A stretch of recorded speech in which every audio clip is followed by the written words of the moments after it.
Groups నోటిఫికేషన్లు విడుదల చేస్తామని ఎన్నికల మేనిఫెస్టోలో తెలిపిన సీఎం చంద్రబాబు దానిని అమలు చేయడంలో మోసం చేస్తున్నాడని ఏపీ గ్రూప్స్ విద్యార్థులు ఆవేదన వ్యక్తం చేశారు.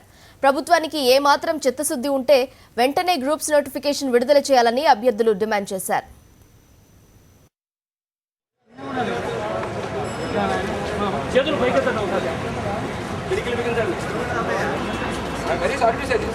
హైలీ డిస్క్రిమినేటరీ ఎగ్జామ్ సీసాట్ అనేది దాన్ని 4 years 5 years మనం కన్ను మూసుకొని యాక్సెప్ట్ చేసాం. ఇప్పుడు గవర్నమెంట్ అంటే మాట్లాడలేమని చెప్పి మాకు మొత్తం గొంతు కూడా పోయింది. సివిల్ సర్వీసెస్ 2 times సీరియస్గా మెయిన్స్ రాసే అబ్బాయి తన out of empathy Andhra Pradesh public service commission సంబంధించింది.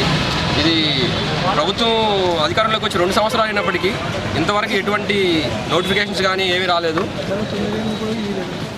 ఈ ప్రకారం చూస్తే 1992 నుంచి 2015 వరకు APPSC only 6 times group 1 group 2 notifications ఇచ్చింది. 1992 నుంచి 2015 వరకు only 6 times group 1 group 2 notifications ఇచ్చారు. 3 times డిగ్రీ కాలేజ్ లెక్చరర్ పోస్టులు ఇచ్చారు. ఇవన్నీ official data. 4 times junior college lecturers పోస్టులు ఇచ్చారు. ఏపీపీఎస్సీ నుంచి అయితే గత 4 సంవత్సరాలుగా ఖచ్చితమైన లెక్కలు మాట్లాడుతున్నాం. మనం ఏదో ఊరినే వాస్తవాలు కాదు. ఒక్క పంచాయతీ సెక్రటరీ తప్పితే 4 సంవత్సరాలుగా ఒక్క ఉద్యోగం లేదు. మీరేమో బాబు వస్తే జాబ్ వస్తుందన్నారు, నిరుద్యోగ భృతి అన్నారు, మేము వస్తూనే మేము రిక్రూట్మెంట్స్ చేస్తామన్నారు. ఏ ఒక్కటి లేకుండా కేవలం ఏదో అమరావతి అనుకుంటూ మీరు కాలం గడుపుతుంటే మేము బీజేపీ నాయకుల్ని అప్రోచ్ అవుతున్నాం, వైఎస్ జగన్మోహన్ రెడ్డి గారిని కూడా అప్రోచ్ అయ్యాం.